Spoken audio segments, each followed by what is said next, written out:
அனைவருக்கும் வணக்கம். நான் உங்கள் சாந்தி பேசுறேங்க. இன்றைய பதிவுல நாம என்ன பார்க்க போறோம் அப்படின்னு பார்த்தீங்கன்னா, நாளை கார்த்திகை மாத தீபத் திருநாள். நீங்கள் குளிக்கக்கூடிய தண்ணீர்ல இந்த பொருட்களை கலந்து குளித்து விடுங்கள். அனைத்து செல்வங்களும் உங்களை தேடி வரும்னு சொல்லியிருக்கேன் இல்லைங்களா? என்னென்ன பொருட்களை நாம கலந்து குளிக்க வேண்டும் அப்படிங்கிறத பத்தி தான் இந்த பதிவுல நாம தெளிவாக பார்க்க போறோம். இப்போ நாளைய தினம் அப்படிங்கிறது நம்மளுக்கு கார்த்திகை தீபத் திருநாள். கிராமங்கள்ல பெரிய கார்த்திகை அப்படின்னு சொல்லுவாங்க. கிருத்திகை நட்சத்திரத்துல முருகப்பெருமானுக்காக நம்முடைய வீடுகளில் பார்த்தீங்கன்னா தீபங்கள் அனைத்தும் ஏற்றுவோம்.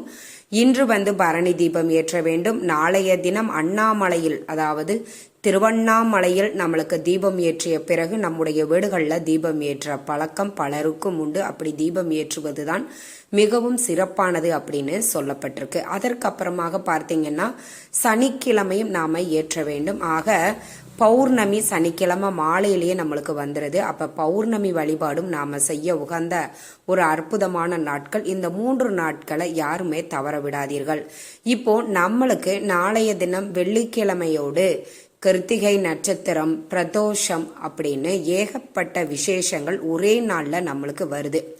எப்பவுமே இது மாதிரியான சேர்க்கை வரக்கூடிய நாட்கள்ல குளிக்கக்கூடிய தண்ணீரை புனித நீராக மாற்றி குளியுங்கள் அப்படின்னு நான் பலமுறை நம்மளுடைய பதிவுல தொடர்ந்து சொல்லிக்கிட்டு வரேன். அது நிறைய பேருக்கு பயனளிச்சிருக்குது அப்படின்னு கமெண்ட் பண்றீங்க. எனக்கு ரொம்ப சந்தோஷமாக இருக்கிறது. அப்படி நாளைய தினத்துல வரக்கூடிய விசேஷமான நாட்கள்ல நாம குளிக்கக்கூடிய தண்ணீரை புனித நீராக மாற்றி குளிக்கும் பொழுது நம்மிடையே இருக்கக்கூடிய வறுமைகள், தரித்திரங்கள் அனைத்தும் நீங்கும் அப்படிங்கிறது ஐதீகம். அப்போ நம்ம நாளைய தினம் குளிக்கும் பொழுது நம்முடைய வீட்டில் எத்தனை பேர் இருந்தாலும் சரி, குழந்தைகள், பெரியவர்கள் அனைவருமே இப்போ நான் சொல்லக்கூடிய இந்த பொருட்களை சேர்த்து நீங்க குளிச்சிடுங்க. விரதம் இருக்கிறீங்க, நாங்க கார்த்திகை மாதத்துல வரக்கூடிய இந்த கிருத்திகையில நிறைய பேர் முருகப்பெருமானுக்காக உபவாசமாக இருப்பாங்க.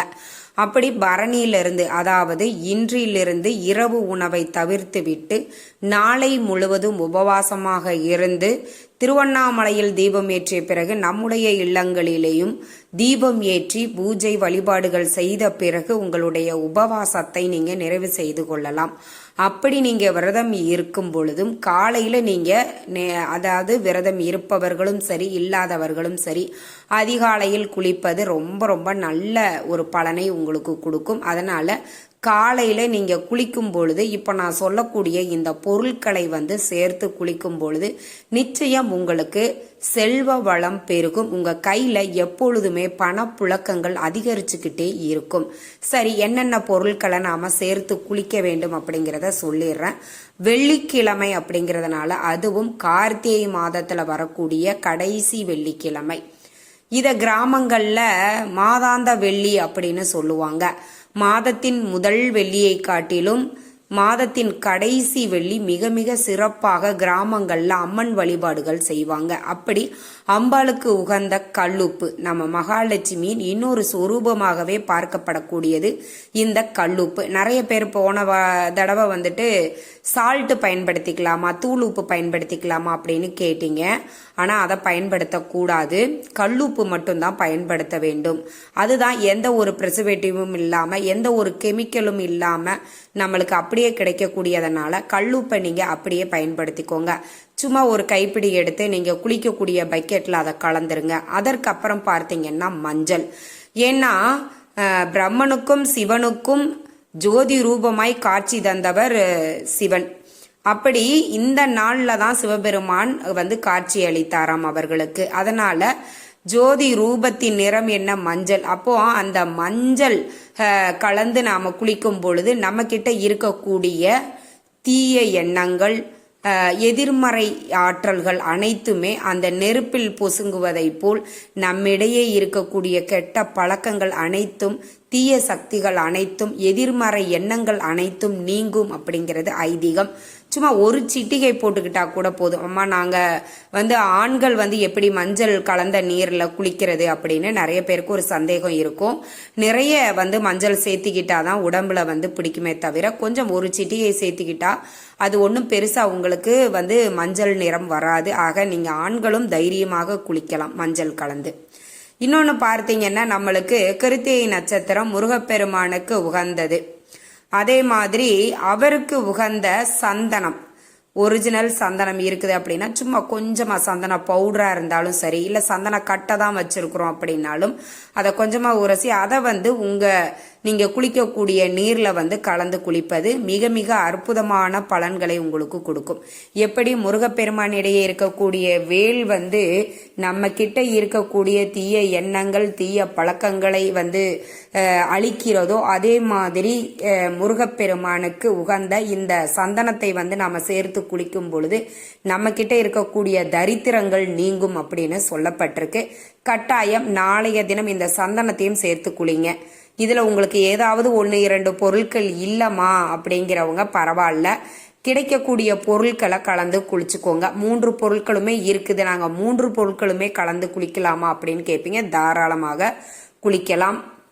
அதே மாதிரி இதுல நிறைய பேருக்கு ஒரு சந்தேகம், குழந்தைகளுக்கும் இதை கலந்து குளிக்க வைக்கலாமா அப்படின்னு கேட்குறீங்க. தாராளமாக குளிக்க வைக்கலாம். அது ரொம்ப ரொம்ப அற்புதமான பலன்கள் கொடுக்கும். இப்போ இதில் சந்தனம், கல்லுப்பு, மஞ்சள் இது எல்லாமே பார்த்தீங்கன்னா நம்ம சமையலுக்கும் நம்மளுடைய பழக்கத்திற்குமே உகந்த பொருட்கள் தான். இது எதுவுமே ஒரு கெமிக்கல் கலந்த பொருட்கள் கிடையாது. ஆக குழந்தைகளுக்கும் தாராளமாக நீங்கள் குளிக்க வைக்கலாம். எந்த ஒரு ஸ்கின் அலர்ஜியுமே வராது அப்படின்னு நினைக்கிறேங்க. கண்டிப்பாக நம்பிக்கையோட செய்யுங்க. அதற்கு அப்புறமாக பார்த்தீங்க அப்படின்னா பிரதோஷம் நம்மளுக்கு இன்றைய நாளில் வருது. அப்போ சிவனுக்கும் முருகனுக்கும் மகாலட்சுமிக்கும் உகந்த ஒரு அற்புதமான நாள். இந்த நாள்ல திருநீர், அந்த திருநீர் எல்லா தெய்வங்களுக்குமே இந்த திருநீர் அபிஷேகம் அப்படிங்கிறது செய்வாங்க. முருகப்பெருமானுக்கும் திருநீர் அபிஷேகம் செய்வாங்க. சிவனுக்கு திருநீர் அப்படிங்கிறது ரொம்ப ரொம்ப உகந்தது. அந்த சாம்பலைத்தான் தன்னுடைய உடல் முழுவதும் சிவன் பூசியிருப்பாரு. அப்பேற்பட்ட அந்த திருநீரும் நீங்க கலந்து குளிக்கலாம். இதுல எல்லாமே உங்க வீட்டுல இருக்கக்கூடிய பொருட்களை தான் நான் சொல்லியிருக்கேன். இதுக்காக காசு செலவு பண்ணி பொருட்கள் வாங்கிட்டு குளிக்கக்கூடிய அவசியம் கூட கிடையாது.